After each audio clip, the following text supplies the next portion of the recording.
yung articles of impeachment, nung namomonitor ko ang mga procedures sa Senate, may mga improvements na dapat ginawa nila o gawin. All they have to do is follow the old style, as old-timers, which I... Ibig sabihin, yung Halusos versus Comelec na nagsasabi na sa isang petisyon to cancel candidacy kung sakaling yan ay mailabas pagkatapos ng eleksyon at yung mismong kinakancel ng candidacy yung nanalo, ang makakaupo ay second placer. Ngayon po, ang sinasabi ng ating katasasang hukuman, whether disqualification o cancellation ng candidacy, wala nang pagkakaiba. Basta ang uupo, succession. Sa ang mga bagong banat ni Vice President Sara Duterte kabilang ng pagtawag niya sa Pangulo na scammer. Live mula sa TV5 Media Center, namumuna sa balita si News 5 Palace Correspondent Maricel Halili. Bakit hindi sa tawaging scammer? Diba? Nangako. Continuity ng proyekto ni Tatay Digong. Ano nangyari? Yes. Magandang hapon muli sa ating mga kasama. Nandito na naman si Kuya Goods nagbabalik. At syempre, kung hindi ka pa nakasubscribe sa ating channel, pa-subscribe na lang po at hit mo na rin yung bell para lagi kang updated sa ating mga video. Eto na! Oy, talo, ha? Talo na sila. Bakit? Goodbye. atras. Goodbye. Yan ang sabi rito, ha? Hindi na ho makakaupo. Ha? Dahil nakapag-desisyon na. Pero may apila pa. Oo, naghahain ng motion.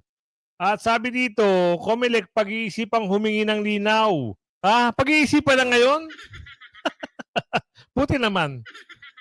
Duterte. Si Tatay Digong mga kasama. Ito na siguro yung time na aayusin ko na yung visa. No? Kasi may balita na rito mga kasama. May balita na dito.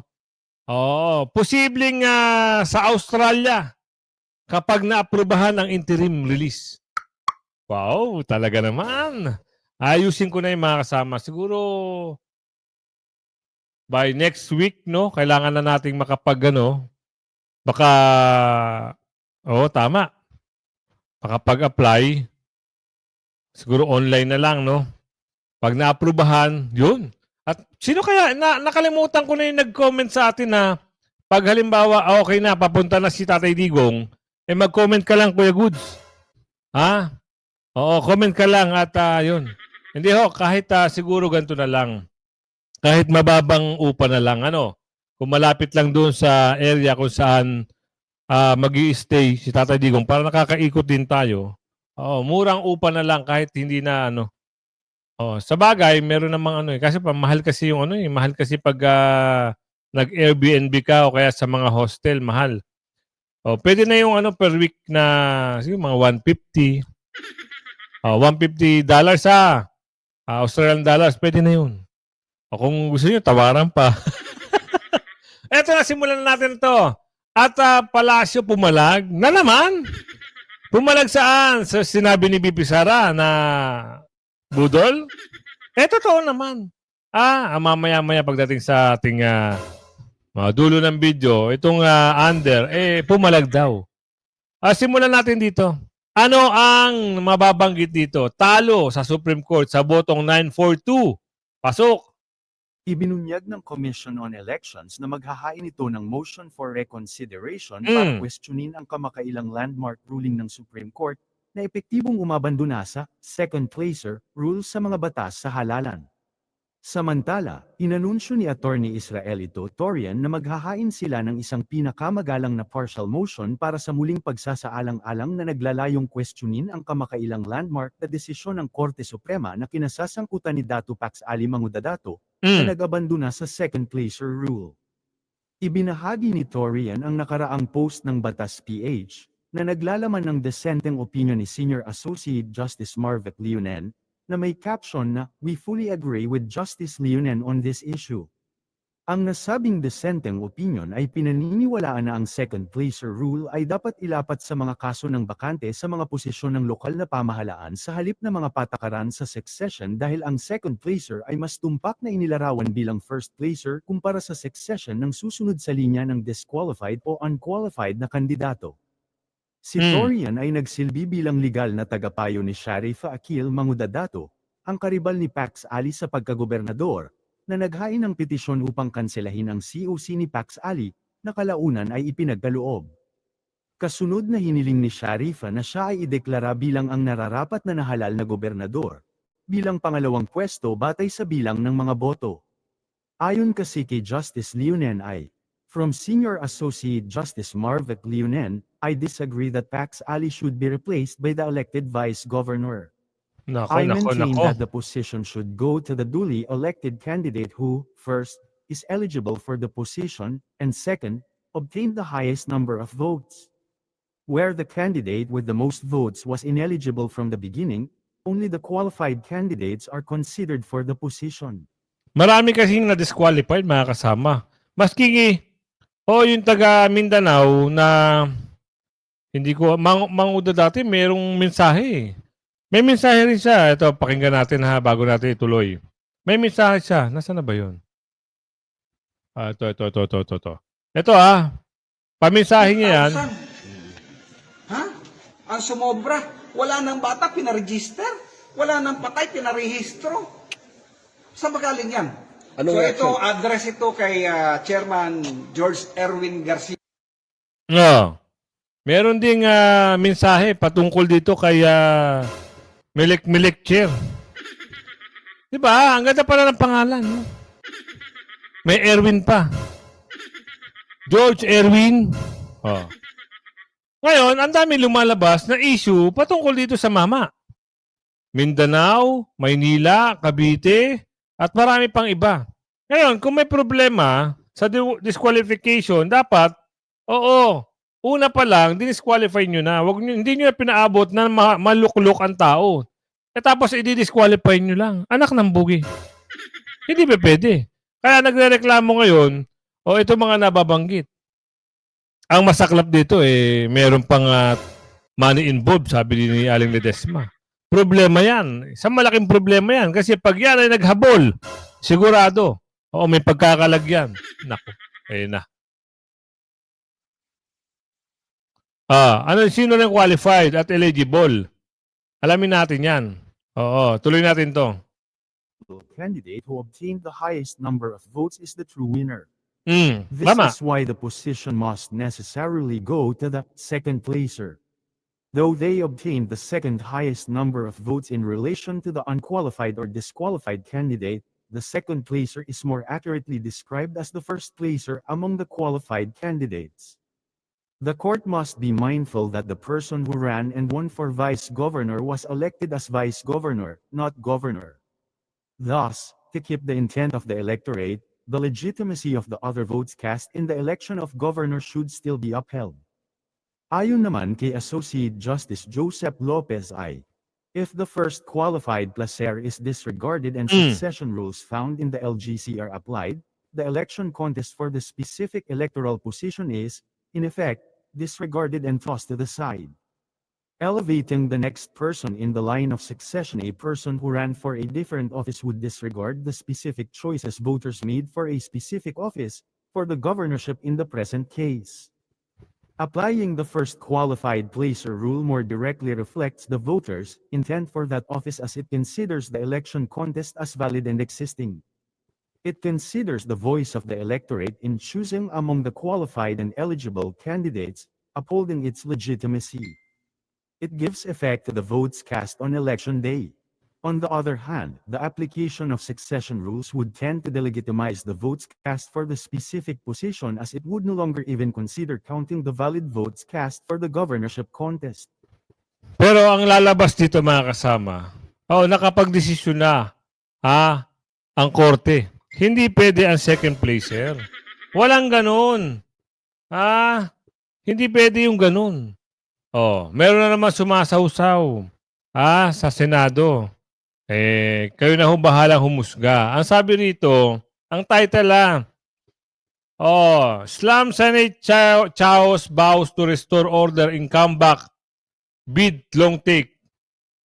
Alam nyo, sa hilig nyong sumausaw, kahit alam nyong mali na yan, sige lang kayo ng sige. Kaya kayo napupulaan ng mga taong bayan Diba? Dapat ang inisip nyo lang, nagtrabaho na maayos, tama na ang impeachment, Ganun lang dapat. O, ipasok natin to. Siguro naman, Mm. after 24 years, ano, kahit na nagkaroon ako ng LAL before, I served in the executive department for 2 years. Tapos ngayon, LAL of, say, another 3 years, I keep abreast. Mm. And more or less, I have an idea of what's going on. So, okay naman. Handa naman. Parang sa sports, may warm-up muna. Anong warm-up ginagawa niyo? Review. I do that. I do review every now and then. As a matter of fact, I plan to review my entire expertise, which is parliamentary rules and procedures. Na since I became vice mayor in 1988 to 1992, that was my only ammunition. I came from showbiz. No? So when I was elected in 1988, out of the 24 councilors in the City Council of Quezon City, of which the vice mayor is the presiding officer, there were 12 lawyers. So what do I do with 12 lawyers? I come from show business. So what I did is that kinabisote ko yung parliamentary rules and procedures so that they cannot pull one over Hindi me. kayo kinakayan-kayanan Hindi, lamang. hindi. Oo, So oo. pagdating ko ng Senate in 1992, I was quite versed Mm. already on how things are in legislative work. Yun. So from that time, lalong nadagdagan, mga kasabay ko kasi talagang mga antigong magagaling na mga senador at mga legislators like Paseda, Gonzales, Tanyada, Tolentino, yung mga kasabay ko Angara. Naging effective naman. Oo. Ipag-aaral ninyo. Yes. As a matter of fact, it was enhanced by them, Mm. by the fellow senators that I worked with from 1992 to 1998, 1998 to 2004. Those 12 years, talagang ibang klase ang natutunan ko noon at experience. Experience is the best teacher. And speaking of, Mm. warm-up pa lang itong ginagawa natin. Doon sa mga talagang itatanong ko po sa inyo, Mm. you are watching the long take. Mhm. And today we have on the show former Senate President, now Senator-elect, going back to the Senate for his 5th term, a historic first in Mm-mm. Philippine History. politics. Yes. Yes.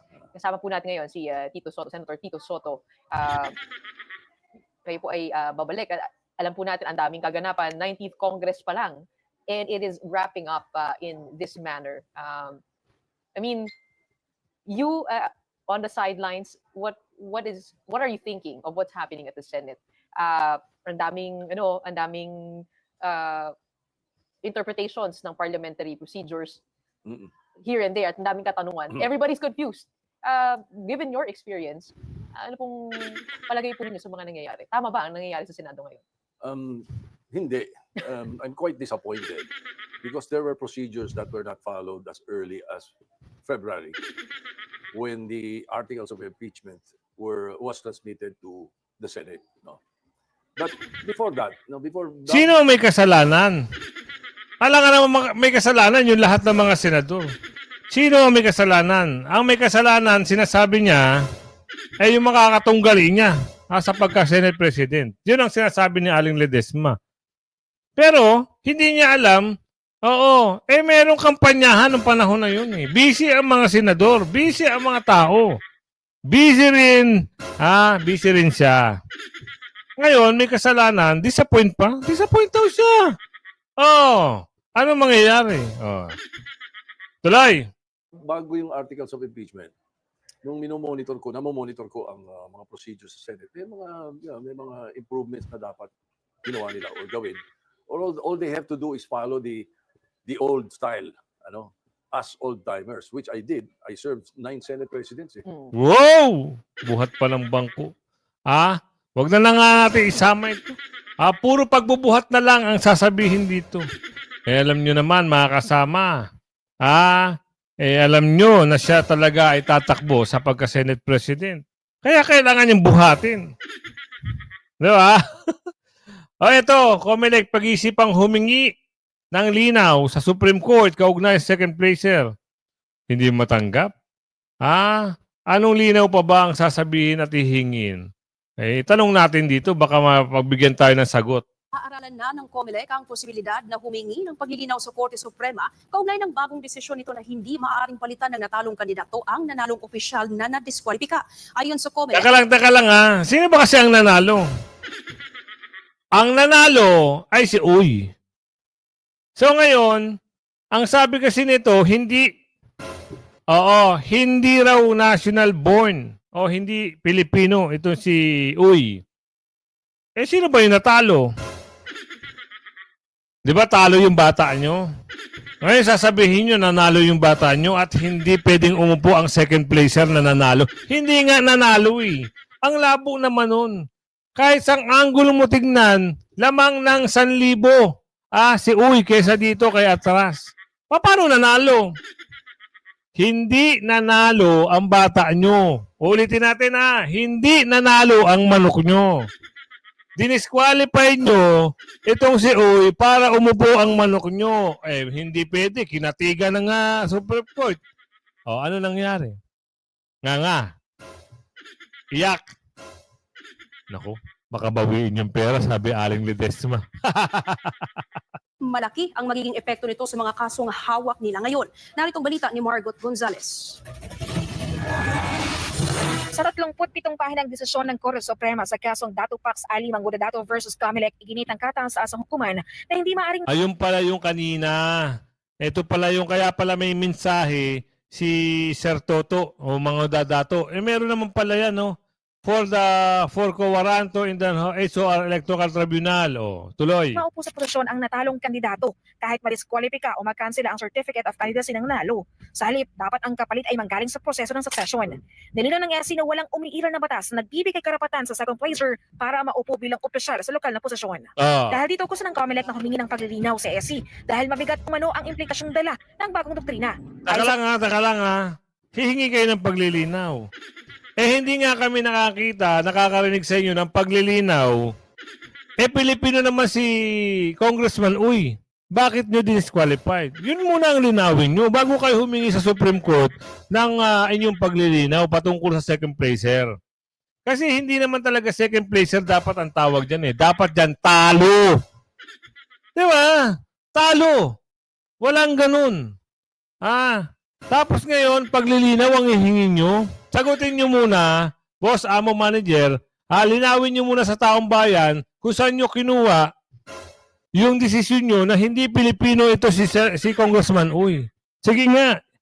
Liliwanagin lang natin Hindi ho nanalo ito si atras. Talo ho ito. Talo! Pinagdiinan ni Kuya Goods eh. Talo! Tapos, didisqualify nila si Congressman Uy. Tapos, gusto nyo lang i-second placer. Wow! Sabaw! Halupit! Kakaiba! Sa poll body, may mga nauna silang desisyon kung saan ang second placer ang ipinaklamang panalo matapos ma-disqualify ang leading candidate. Kaya pinag-iisipan ng Comelec ang paghain ng motion for reconsideration sa Supreme Court. Sapagkat sa paniniwala po natin, mukhang medyo may kinakailangan po tayong maliwanagan at mas maayos pa natin na maintindihan yung bagay na binabaliwala na po yung doktrina ng second placer. Wait. Ang bilis nyo magproklama. Hindi muna kayo kumonsulta sa hukuman bago nyo iproklama yung second placer. Tapos ngayon may banat kang ganyan. Baka ngayon sinasagad ka at sinisingil ka. Para lang ma-divert nyo yung usapin do sa sinabing magkano, 25M, sabi ni Atty. Respicio. Diba? Diversion na naman ito. Ang hirap sa inyo, paliwanag nyo muna kung bakit ba didisqualified nyo agad at bakit din ba nagdeklara kaagad kayo na second placer itong si atras. Ibig sabihin yung Halosos versus Comelec na nagsasabi na sa isang petisyon to cancel candidacy kung sakaling yan ay mailabas pagkatapos ng eleksyon at yung mismong kinakancel ng candidacy yung nanalo, ang makakaupo ay second placer. Ngayon po, ang sinasabi ng ating kataas-asang hukuman, whether disqualification o cancellation ng candidacy, wala nang pagkakaiba. Basta ang uupo, succession sa local position. Sino ba mas mataas sa inyo na Supreme Court? Sige nga. Bakit ba kasi ang kulit mo? Ikaw nga nagdesisyon ka, hindi sila nakialam eh. Diba? Ngayon, nagawa lang nila ng isang paraan para hindi makaupo. Ngayon, ikaw nga iyak ka ng iyak ngayon. Sisingilin ka siguro ni atras dito, sabi ni Aling Lorraine. Kaya hirap na hirap ka. Kailangan mo may pagtanggol. Kailangan gumawa ng motion at petisyon. Wawa talaga, Namimilit ang mama. Mabubuko. Baka magsalita yung isa. gusto rin natin alamin paano ang implikasyon nito sa national position, bagamat may diskusyon ang Korte Suprema doon. Aminin po namin, nagulat kami doon sa decision sapagkat abandonment po yon ng isang doktrina. Bagamat nangyayari... Aaminin din namin, boss, amo manager, nagulat din kami, bakit mo disqualified itong si Oy? At bakit mo binigyan ng deklarasyon itong si Atras? Sige lang. Oo, gulat na gulat ang sambay ng Pilipino, ang milyon-milyon Pilipino. Nagulat. Ay, ikaw super gulat ka ba? O talagang meron ka talagang gusto? Sabi ni Aling Ledesma. po yan. Dahil sa bagong desisyon ng SC, kailangan din daw pag-isipan ng COMELEC kung ilalabas na ba nila ang desisyon sa iba pang disqualification cases o hihintayin munang magiging tugon ng korte sa kanilang MR. Magkakaroon sila ng papupulong ukol dito. Dapat bang itago muna namin, huwag na muna namin ilabas at hintayin na lang na maging final and executory yung desisyon ng ating pong kataas-taasang hukuman. So again, Nagdesisyon na. Huwag na kayong paepal. O sabi ni Aling Ledesma. Nagdesisyon na sila. O eto na. Isigasuhin ko na mga kasama kasi may balita dito eh. O, para maliwanag titignan ko na kung magkano yung ticket. Back and forth. Duterte, posibleng ilipat sa Australia kapag naaprubahan ang interim release. Wow. Ito yung inaabangan ng lahat, mga kasama. Gusto ko ito. Kailan kaya ito mangyayari? Pero mas maganda, makauna na tayo makakuha ng visa para, siyempre, makabanding din natin si Tatay Digong sa Australia. Diba? Ganun lang kasimple. Sana sana. Oo, inshallah. Konsidera ng pamilya Duterte na sa Australia dalhin si dating Pangulong Duterte kapag naaprubahan ang kanyang interim release. Samantala, nilinaw ni Vice President Sara Duterte na wala siyang sama ng loob kay Pangulong Bongbong Marcos. Pero inihayag na ang binabatikos umano niya ay ang uri ng trabaho nito bilang Pangulo ng bansa. Si RD Mendoza sa detalye ng balita. Kinumpirma ni Vice President Sara Duterte na ikinukonsidera ng kampo ni dating Pangulong Rodrigo Duterte ang Australia kaugnay sa hiling para sa interim release ng dating Pangulo mula sa detention cell nito sa International Criminal Court o ICC. Gayunman, sinabi ni VP Sara na hindi pa sila nakikipag-ugnayan sa Australian government ukol dito. Ay, yun lang. Yun ang problema, mga kasama. Kala ko pa naman makakapag-cover na tayo dyan. Diba? Sana lang, At syempre, mas maganda yung confirm na dapat.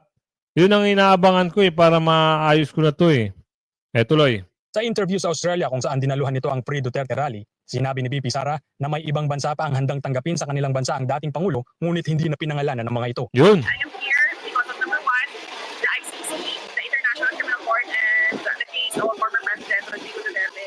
And number two, I am here as well for our country to discuss issues. Sagot naman ng Vice Presidente sa patutsada ni Palace Press Officer at Spokesperson Attorney Claire Castro kung ang pagbisita ba nito sa Australia ay personal o para sa bansa. Kita mo naman, ang daming tao. Personal ba yan? Ito naman si ate, Personal ba sa tingin mo yan? Ano itong mga kababayan natin? Andyan! Oo, kasama si Bibi Sara. Sa tingin mo, ano sa tingin mo? Ano sa palagay mo? Ito naman si Ante Clara, Bulag. Bulag lang ang peg. Wala ka ng tipaklong naman. Ang dami-daming supporter ni Bibi Sara. Sasabihin personal. Hindi kasi nagagawa ng ano yan. Nang nakaupo ngayon. Kasi hindi siya papansinin. Kahit saan pumunta, hindi siya papansinin. Hindi kagaya na ito ni Bibi Sara. Mapa-Pilipinas, saan man sulok ng bansa, talagang dinudumog. Talagang ang mga tao nagkakandara pa at hiyawan, makayakap at makapagpa-picture kay Bibi Sara. Ganon. Hindi kagaya ng mga wala naman nagawa. Paano ka naman na mamahalin ng taong bayan wala kang magawa? Turo ka lang ng turo. Turo ka ng puro turo. Kita mo yung in-interview sa ng isa. Ano sagot niya? Buti na lang. Sabi na, nadinig na ng taas yung kahilingan natin. Good news. Magkakasundo na yung dalawa. Very good, very good. Magkakaayos na yung dalawang bansa. Sana tuloy-tuloy na. At yung mga nakikisawsaw na mga taga-ibang bansa, huwag na kayong makisawsaw, maraming maapektuhan. Huwag kayo masyadong matapang kasi. Huwag kayo masyadong bida-bidahan. Ang talo dyan, Oo, ang mga mamamayan. Oo, ganun. O, tuloy natin to. Clearly, I am not on holiday for this trip. I am here to discuss with the Filipino community on ways forward for our country. And of course, how we can push the administration to do more for our country. Sinabi naman ni VP Sara na wala siyang sama ng loob kay Pangulong Bongbong Marcos.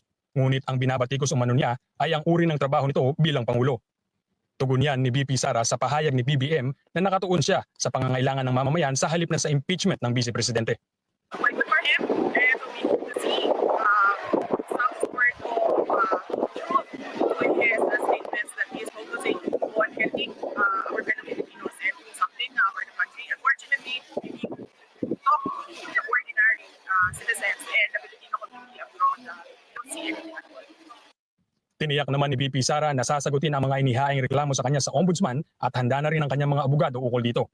Yon, di ba? Oo, meron na hong yung summon ho sinagot na.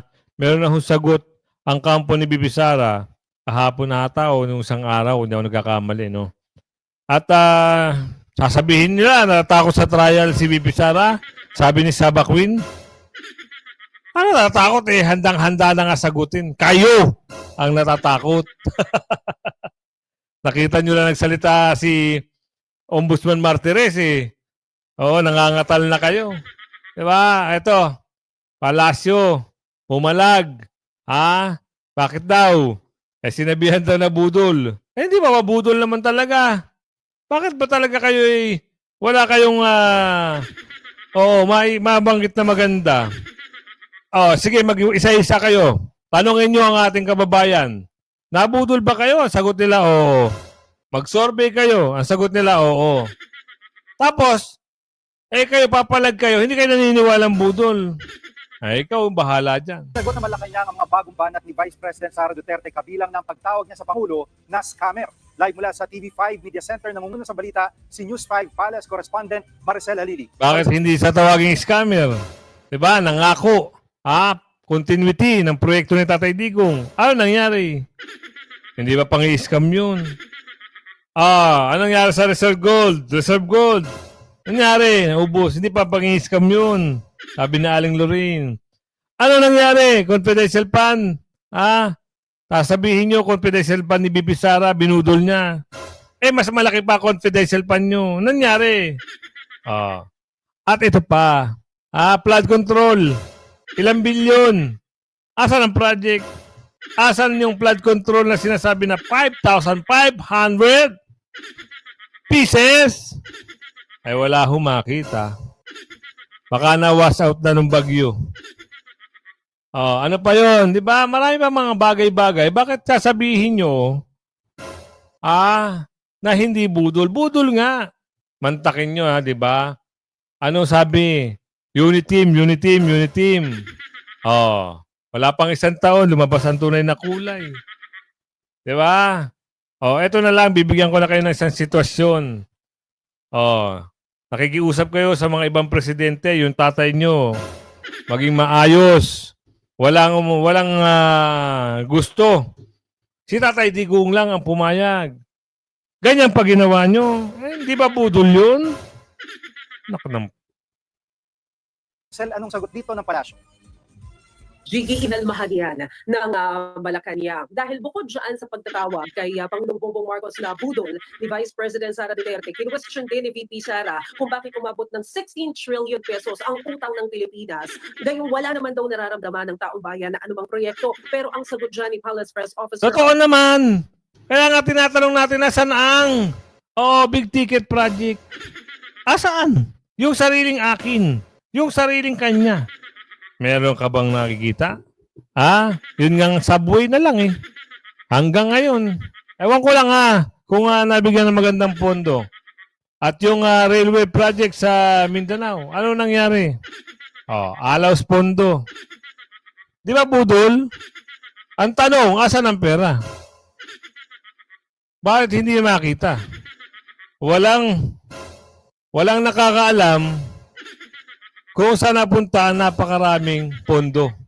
Eto nga di ba pinababalik nga yung pondo ng PhilHealth. Ang sagot nila, Sa 2026 na budget na lang daw. Doon na lang daw kakaunin. Anak ng tipaklo. Wala na kasi. Oo, hindi na nila kaya ibalik yun. Napaghatian ng mga bakulaw. Oh, ginamit sa kampanya, sabi na Aling Dolores. Undersecretary Claire Castro, itingnan din natin kung ano yung nangyari ng mga nakalipas na administrasyon. Itong 16 trillion pesos daw na utang ng Pilipinas ay mula pa nung nakalipas na administrasyon. At nung daw time ng Duterte administration, umaabot na ng higit 12 trillion pesos ang utang ng Pilipinas. Ha? Talaga ba? Oo, pagkakaalam nga lang namin dyan parang nasa 7 lang ata. Oo.